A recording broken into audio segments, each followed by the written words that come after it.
అందరికీ నమస్కారం. ఇప్పుడు చెప్పే విషయం ఏంటంటే జనసేన అధికార ప్రతినిధి రాయపాటి అరుణ గారు ఎంత వాక్చాతుర్యం కలిగిన వాళ్ళు, ఎంత వాగ్వివాదం కలిగిన వాళ్ళు, ఎంత ఘర్షణనైనా సవ్య దిశలో ఎలాంటి అసభ్యకరమైన పదజాలాలు లేకుండా పోటీతత్వంలో ఉండగలదో, జనసేన కోసం ఎంత కష్టపడిందో, జనసేనని ఎంత ఇష్టపడిందో, ఈరోజు కూటమి ప్రభుత్వంలోని జనసేన గెలవడంలో కీలక పాత్ర వహించిందో నేను ప్రత్యేకంగా చెప్పక్కర్లేదు. ఇక్కడ ఒకటి ఆలోచించాలి. నేను టీడీపీలో ఉన్నాను, రాయపాటి అరుణ జనసేనలో ఉంది. ఏది ఏమైనప్పటికీ కూడా కూటమి ప్రభుత్వంలో ఇద్దరం కలిసి పనిచేసాం. నేను చెప్తున్నాను, నాకు చాలా వరకు రాయపాటి అరుణ ఇన్స్పిరేషన్. ఎందుకంటే ఆ అమ్మాయి 2014 నుంచి 2024 మధ్యన, అంటే 2014 నుంచి 2019 వరకు స్వచ్ఛందంగా తనకు తాను పవన్ కళ్యాణ్ గారి యొక్క ఆలోచనలు, ఆయన పరిజ్ఞానం, ఆయనకి సమాజం మీద ఉన్నటువంటి స్పృహ, సమాజాన్ని మంచి సవ్య దిశలోకి తీసుకెళ్ళాలి అనుకుంటున్నటువంటి ఆయన ప్రణాళిక విపరీతంగా నచ్చి ఒక సామాన్య మధ్యతరగతి కుటుంబం నుంచి రాయపాటి అరుణ జనసేనలో 2014 నుంచి 2019 వరకు చాలా కష్టపడింది. స్వచ్ఛందంగా తనకు తానుగా ఏకలవ్య శిష్యురాలుగా కూడా కష్టపడింది. రెండోది 2019 నుంచి 2024 మధ్యన కూడా విపరీతంగా కష్టపడింది. ఆవిడ చేస్తున్నటువంటి కృషి, పట్టుదల, ఆవిడ సంకల్పం, ఆవిడ మాట్లాడే విధానం, ఆవిడ సబ్జెక్టు, ఆవిడ పద్ధతి, ఆవిడ కట్టు బొట్టు, ఆవిడ చేసేటువంటి విపరీతమైన కృషిని గమనించినటువంటి పవన్ కళ్యాణ్ గారు జనసేన పార్టీ అధ్యక్షులు రాయపాటి అరుణ గారికి రాష్ట్ర అధికార ప్రతినిధి అనేటువంటి ఒక మంచి పోస్టును కూడా ఇవ్వడం జరిగింది. మీరు గమనించాలి, జగన్మోహన్ రెడ్డి ప్రభుత్వం అధికారంలో అంటే 2019 నుంచి 2024 మధ్యలో ఒక్క మాట మాట్లాడాలంటే ఒక్కొక్కరికి చెమట్లు పట్టేటి, ఒక మాటలో చెప్పాలంటే వచ్చ పోసేటోళ్ళు ఆ రోజుల్లో. ఎందుకంటే దాడులు, విపరీతమైన బూతులు, కేసులు, అడ్డగోలు కేసులు, సంబంధం లేని కేసులు, ఎఫ్ఐఆర్లు బుక్ చేసి కూడా ఇబ్బంది పెట్టినటువంటి పరిస్థితులు ఉన్నాయి. ఇవన్నీ పక్కన పెడితే మార్ఫింగ్ ఫోటోలు, అంటే ఇక్కడ వరకు ఇలా ఆడవాళ్ళ కొంచెం కింద నుంచి కూడా అసభ్యకరమైనటువంటి పోస్టులతో పాటు అసభ్యకరమైనటువంటి ఫోటోలను కూడా చిత్రీకరించి వాటిల్ని డిజిటల్ మీడియాలో విపరీతంగా కూడా ప్రచురించారు. అవన్నీ కూడా సభ్య సమాజం తలదించుకునే విధంగా ఉన్నాయి. ఆ రోజుల్లోనే 2019 నుంచి 2024 మధ్యలో రాయపాటి అరుణ నా సొంత చెల్లెలతో సమానం. నేను కేవలం ఒక 2-3 సార్లు మాత్రమే ఫోన్లో మాట్లాడాను. ఒకసారి నేను ప్రత్యక్షంగా కలవడం జరిగింది. ఎంత పద్ధతిగా ఉంటుందంటే చాలామందికి, అంటే కొత్తగా వచ్చే యువతరానికి, యువ మహిళలకు, వీర మహిళలకు కూడా రాయపాటి అరుణ చాలా ఇన్స్పిరేషను. ఎందుకంటానంటే ఒక సర్వసాధారణ ఒక బీసీ మహిళ, ఒంగోలు నుంచి వచ్చింది, సర్వసాధారణ బీసీ మహిళ, పొలిటికల్ బ్యాక్గ్రౌండ్ ఏమాత్రం లేదు, పొలాలు లేవు, బంగారాలు లేవు, ఆస్తులు లేవు, అంతస్తులు లేవు, ఒకటే ఉంది ఆత్మవిశ్వాసం, ధైర్యం. నేను నమ్ముకున్న నాయకుడు ప్రజలకు సేవ చేస్తాడు, ప్రజాసేవకుడు పవన్ కళ్యాణ్ గారు. లక్షలు తీసుకునే హీరోలు ఉన్నారు, కోట్లు తీసుకునే హీరోలు ఉన్నారు. రెండో విభాగానికి పవన్ కళ్యాణ్ గారు అత్యున్నతమైన కుటుంబం నుంచి వచ్చి, ఒక మెగా ఫ్యామిలీ నుంచి వచ్చి, కోట్ల విలువ చేసేటువంటి సినిమాల తాలూకు రెమ్యునరేషన్ తీసుకునే స్థాయి కూడా, ఆయన వయస్సుని, ఆయన రెమ్యునరేషన్ని, ఆయన సమయాన్ని అన్నిటినీ కూడా ఆంధ్రప్రదేశ్ ప్రజల కోసం తాకట్టు పెడుతున్నారు, హెచ్చిస్తున్నారు. ఆయన పూర్తిగా నిమగ్నం అయిపోయినారన్న ఒక మంచి ఆలోచనతో ఎక్కడో ఉన్న రాయపాటి అరుణ నాకు ముందు అడిగేసి విపరీతమైనటువంటి చర్యల్లో పాల్గొనడం జరిగింది. ఇప్పుడు రాబోతున్న వాళ్ళందరికీ కూడా రాయపాటి అరుణ ఇన్స్పిరేషన్. ఎందుకంటే 10 సంవత్సరాలు ఏ బ్యాక్గ్రౌండ్ లేకపోయినా నమ్ముకున్న నాయకుడి కోసం అడుగు ముందుకేసి బూతులు అడిగించుకున్నా సరే వెనక్కి తగ్గకుండా కూడా పనిచేసినటువంటి వీర మహిళ జనసేనలోనే కాదు, ఇలాంటి వ్యక్తులు ఏ పార్టీలో ఉన్నా కూడా కిరాకార్పి గౌరవిస్తాడు. వాళ్ళని ఖచ్చితంగా నేను చాలా గౌరవంగా మాట్లాడతాను కూడా. అలాంటి విషయాల్లో రీసెంట్గా రాయపాటి అరుణ గారు కూడా ఒక మాట మాట్లాడడం జరిగింది, ఒక డిబేట్లో కూడా. ఏమని మాట్లాడారో ఒకసారి విందాం. జగన్మోహన్ రెడ్డి గారు ఎవరికి పుట్టారు అనేటువంటి ప్రశ్న మేము అసెంబ్లీలో రానియ్యం. జగన్మోహన్ రెడ్డి గారి పిల్లలు ఎవరికి పుట్టారనే ప్రశ్న మేము అసెంబ్లీలో రానియ్యం. జగన్మోహన్ రెడ్డి గారికి భార్యలు ఎంతమంది ఉన్నారు, భార్య ఏతర సంబంధాలు ఎన్ని ఉన్నాయి, ఎన్ని ప్యాలెస్లు ఉన్నాయి, ఇక్కడ మీరు గమనించారో లేదో, రాయపాటి అరుణ గారు ఏమంటున్నారంటే జగన్మోహన్ రెడ్డి గారి గురించి ఒక మాట, వాళ్ళ పిల్లల గురించి ఒక మాట, ఇంకొక మాట, అంటే ఎవరికి పుట్టారు, పిల్లలు ఎవరికి పుట్టారు, మేము అలాంటి అనుమానం లాంటి ప్రశ్నలు సంధించము అని అడిగింది. ఇక్కడ మనం దీన్ని ఏం చేశారంటే వైఎస్ఆర్సీపీకి సంబంధించినటువంటి డిజిటల్ మీడియాలు కావచ్చు, చాలామంది కూడా ఇది తప్పు, అనే దిశగా కూడా ట్రోల్స్ చేస్తున్నారు. రాయపాటి అరుణ మాట్లాడింది తప్పు, ఇలా మాట్లాడచ్చా, జనసేనలో ఉండేటువంటి రాష్ట్ర అధికార ప్రతినిధి ఇలాంటి అనుచిత వ్యాఖ్యలు చేయడం ఎంతవరకు కరెక్టు, ఆ అమ్మాయిని మీరు సస్పెండ్ చేయరా, ఇలాంటి వాళ్ళు ప్రోత్సహిస్తారా అని అడుగుతున్నారు. నేను సూటిగా ఒకే ఒక క్వశ్చన్ మన వైఎస్ఆర్సీపీ వాళ్ళతో మాట్లాడుతాను, అందరికి కూడా నేను మాట్లాడుతాను, అందరికి అర్థం కావాలి. ఇక్కడ మాట్లాడాల్సింది ఏంటంటే, రాయపాటి అరుణ ఏం మాట్లాడిందంటే, ఎంతకు ముందు మీరు చట్టసభలు అసెంబ్లీలో చంద్రబాబు నాయుడు గారు ఆయన సంబంధించినటువంటి శాసనసభ్యులు అందరూ కూర్చోనంగా మీరు అధికారాన్ని అసెంబ్లీలో దుర్వినియోగం చేస్తూ ఎలాంటి అనుచిత వ్యాఖ్యలు మాట్లాడారు, ఎలాంటి ఇదే తను రాయపాటి అరుణ ఏదైతే మాట్లాడిందో అలాంటి మాటలనే వెనక ముందు చూసుకోకుండా అసెంబ్లీలో ప్రశ్నించాల్సినటువంటి అసెంబ్లీలో అలాంటి అనుచిత వ్యాఖ్యలు మీరు చేశారు. ఏదైతే ఎవరికి పుట్టారో పిల్లల మీద అనుమానం ఉంది, మేము అడగమని ఏదైతే అనిందో అది మేము అసెంబ్లీలో అడగము, మేము అనము, మేము క్లారిటీతో ఉంటాం. మాకు అసెంబ్లీ అంటే చట్టసభ, అసెంబ్లీ అంటే ప్రశ్నించే సభ, అభివృద్ధి కోసం అడుగులు వేయాల్సినటువంటి ప్రశ్నలు తలెత్తేటువంటి ఏదైతే ఉందో అసెంబ్లీలో మీరు ఏదైతే మాట్లాడినారో మీకు తెలియదేముంది.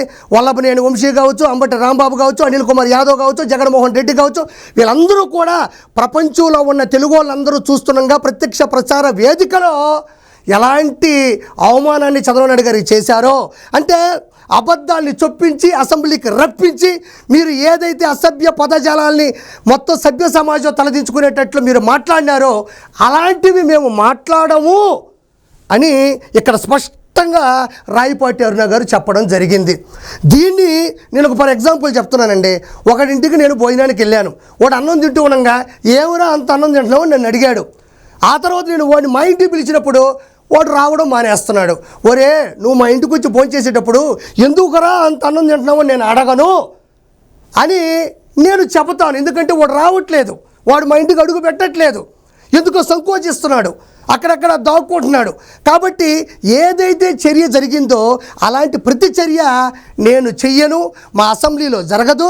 అది పవన్ కళ్యాణ్ గారి సాక్షిగా కావచ్చు, చంద్రబాబు గారి సాక్షిగా కావచ్చు, బీజేపీ సాక్షిగా కూడా మీరు చేసిన తప్పుని తప్పిదనాన్ని మీరు వచ్చినప్పుడు మేము అలాంటి ప్రశ్నల్ని సంధించము అని రాయపాటి అరుణ గారు కూడా కరెక్ట్గా చెప్పడం జరిగింది.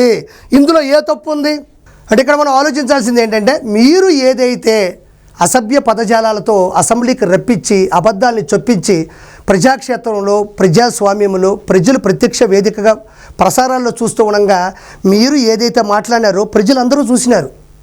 అంబటి రాంబాబు ఏం మాట్లాడినాడు, వల్లభనేని వంశీ ఏం మాట్లాడినాడు, మిగతా శాసనసభ్యులు చంద్రబాబు నాయుడు గారి అప్పటి వాళ్ళ మీద ఎంత విరుచుకుపడ్డారో ప్రత్యక్షంగా ఈరోజు యూట్యూబ్లో చూసినా కూడా దొరుకుతాయి.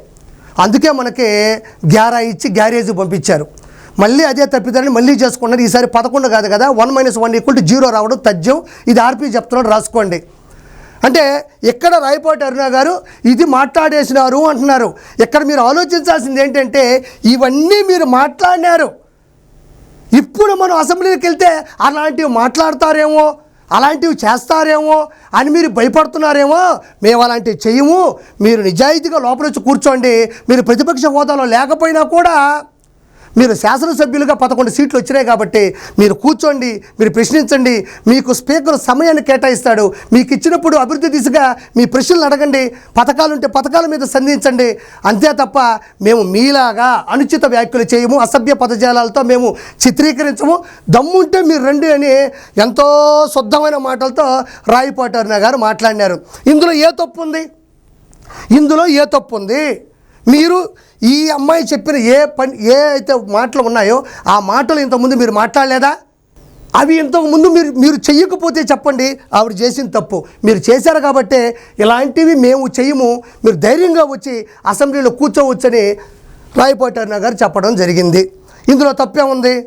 దీన్ని ఎందుకు అంత ఎక్కువ చేస్తున్నారు అంటే, ఒక సాధారణ బీసీ మహిళ ఒంగోలు నుంచి వచ్చింది, 2014 నుంచి 2024 మధ్యన కొన్ని వేల డిబేట్లు చేసింది, కొన్ని వేల ప్రెస్ మీట్లు పెట్టింది, విపరీతంగా కష్టపడింది. ప్రతి ఒక్క సబ్జెక్టు చెప్పడంలో రాయపాటి అరుణ అనేది ఒక ఘనాపాటి.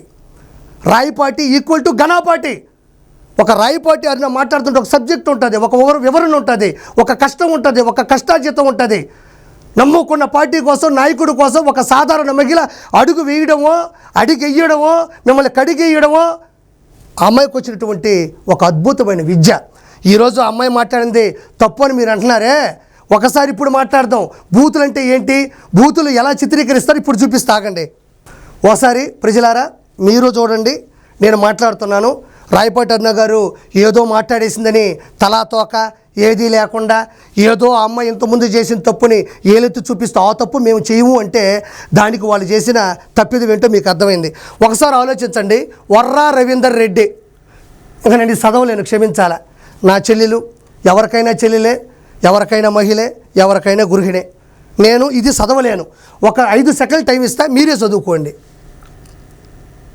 ఒక నిరసనలో అలిసిపోయి పడుకుంది. ఆ టైంలో వర్రా రవీందర్ రెడ్డి, మొన్న మీరు చూసే ఉంటారు, వాళ్ళ ఆవిడ కూడా మాట్లాడుతూ ఉంది, మా ఆయన తప్పే చేయలేదని. ఆయనే ఈయన వర్రా రవీందర్ రెడ్డి.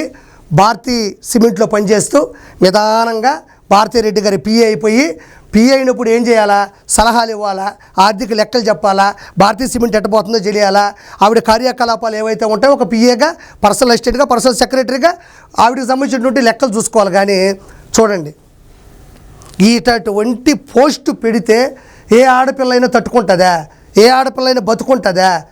ఒక సభ్య సమాజంలో ప్రపంచం మొత్తం చూస్తున్నాగా డిజిటల్ మీడియాలో, ఫేస్బుక్లో, ఇన్స్టాగ్రాముల్లో, ఎక్స్లో ఇది అప్పట్లో చక్కర్లు కొట్టింది. ఇది కదా చూడండి, ఇది ఎంత వర్స్ట్ ఓడో ఒకసారి కూర్చోండి. మళ్ళీ 3 క్వశ్చన్ మార్కులు, అంటే ఒకటి సరిపోదు. ఇలా తప్పుడు వార్తలు రాసి వాళ్ళ దాంట్లో మళ్ళీ 26K లైకులు. ఇక్కడ చూడండి, ఒకసారి ఆలోచించండి. అంటే ఇలాంటివి ఏ ప్రభుత్వం అయినా చేస్తే ఓడిపోద్దని చెప్పడానికి జగన్మోహన్ రెడ్డి ప్రభుత్వం అందరికీ కూడా అర్థమైపోయింది. చూడండి, ఇలాంటివి కూడా తట్టుకొని నిలబడగలిగినటువంటి మహిళ ఎవరైనా ఉన్నారంటే చాలామంది ఉన్నారు. ఉండవల్లి హరీశ్రావు గారు ఉన్నారు, వెంగళపూడి అనిత గారు ఉన్నారు, అందులో జనసేన నుంచి రాయపాటి అరుణ గారు ఉన్నారు. నా భార్య ఉంది, నా భార్య గురించి ఏం బ్రేకింగ్ న్యూస్ రాశారో నేను ప్రత్యేకంగా చెప్పక్కర్లేదు. ఇది చూడండి, ఇది బూత్ అంటే, వైఎస్ఆర్సీపీ డకాయిట్లు చేసిన బూత్ అంటే ఇది. రాయపాటి అరుణ గారు నిఖార్సుగా, నిజాయితీగా ఒకే ఒక మాట అన్నారు, మీరు చేసిన తప్పు అసెంబ్లీలో మేము చేయము, మీరు ఎందుకు భయపడుతున్నారు, మేము అలా అడగతామనా? మాది పద్ధతైన పార్టీ, మాది ప్రజల పార్టీ, ప్రజాక్షేత్రంలో ప్రజాస్వామ్యంలో నిలబడిన మా పార్టీలో అలాంటి ఉండవు, మీరేం భయపడక్కర్లేదు రండి అనింది. దాన్ని ఉక్కిరికరిస్తూ చెప్తున్నారే ప్రజలకు ఆ మాత్రం అర్థం కదా? మరి ఇదేంది ఇది? ఇది తప్పు అంటే, ఇవి తప్పుడు కోతలంటే, ఇవి తప్పుడు రాతలంటే, ఇలాంటి వీర మహిళల వల్లే ఈరోజు జనసేన నిలబడింది. కూటమి ప్రభుత్వంలో కూడా ఎంతో కొంత చాలా ప్లస్ అయిందంటే ఇలాంటి వీర మహిళలు కూడా జనసేన నుంచి నిలబడ్డారు. నేను టీడీపీలో ఉండొచ్చు, నేను టీడీపీలో ఉన్నంత మాత్రం నేను గొప్ప అని నేను అనట్లే. కూటమి ప్రభుత్వంలో వైఎస్ఆర్సీపీని ఎండగట్టడంలో చరిత్రలో చాలామంది నిలబడ్డారు. అందులో మొదటి స్థానంలో రాయపాటి అరుణ ఉంటుంది. ఈ అమ్మాయి చిన్న చితక విషయం కాదు. ఒక రాయపాటి అరుణ అంటే ఒక రాయల్టీ, రాయపాటి అరుణ అంటే ఒక సబ్జెక్టు, ఒక పద్ధతి, ఒక కట్టు పొట్టు, ఒక విధానం, ప్రశ్నించే గుణం. ఈ అమ్మాయికి వచ్చినటువంటి లక్షణాల్లో మీ వైఎస్ఆర్సీపీలో ఉన్న 178 శాసనసభ్యుల్లో ఒక్కరికి కూడా రాలా. ఈ అమ్మాయిని ఇన్స్పిరేషన్గా తీసుకుని కాస్త సబ్జెక్టు, నమ్ముకున్న నాయకుడు కోసం సవి దిశలో పరిగెత్తే విధానం నేర్చుకుంటే కాస్త అయినా బాగుపడి ఉండేది వైఎస్ఆర్సీపీ. కాబట్టి ప్రజలారా ఒకటి అర్థం చేసుకోండి, రాయపాటి అరుణ అనే ఒక అమ్మాయి ఒక వీర మహిళ, జన సైనికుల కోసం 24 గంటలు కష్టపడుతుంది. డిబేట్లో ఆ అమ్మాయిని తట్టుకొని నిలబడే శక్తి వైఎస్ఆర్సీపీలో ఎవరూ లేరు. ఈ అమ్మాయి ఒక మాట మాట్లాడినా, ఒక ప్రశ్నను సంధించినా దానికి తిరిగి సమాధానం ఇచ్చే శక్తి వైఎస్ఆర్సీపీలో జగన్మోహన్ రెడ్డికి కూడా లేదు. ఇలాంటి మహిళల మీద ఇలాంటి అనుచిత వ్యాఖ్యలు ఎప్పుడో రాశారు కాబట్టి ఈరోజు వాళ్ళందరూ కూడా జైల్లో ఉండారు. కాబట్టి నేనేంటంటే బూత్ అంటే ఇది. ఆవిడ మాట్లాడింది బూతు కాదు, మీరు ఏదైతే అన్నారో అది మేము అనము అంటుంది. కాబట్టి ఇలాంటి రాయపాటి అరుణ లాంటి మహిళలు ఎక్కడ ఏదైనా మంచి పోస్ట్ తీసుకుంటారు, ఎక్కడ మంచి స్థాయికి వెళ్ళిపోద్దో, లేకపోతే కూటమి నుంచి ఎక్కువ మనల్ని ఇబ్బంది పెట్టింది అనుకున్నారో ఏమో తెలియదు, కానీ అలాంటి వాటిని ట్రోల్స్ చేశారు. నేను మనస్ఫూర్తిగా కోరుకుంటున్నా, ఇలాంటి ఒక చెల్లి ఏ పార్టీకైనా చాలా అవసరం.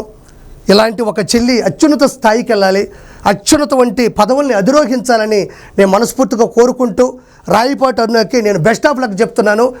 నువ్వు ఒక కడిగిన ముత్యం లాంటి దానివి, నువ్వు మట్టిలో మాణిక్యం లాంటి దానివి. నువ్వు ఎప్పుడు గెలుస్తూనే ఉంటావు, నువ్వు తప్పు చేస్తే ప్రశ్నిస్తూనే ఉంటావు, వైఎస్ఆర్సీపీ లాంటి ప్రభుత్వాన్ని ఎండగడుతూనే ఉంటావు. Thank you so much.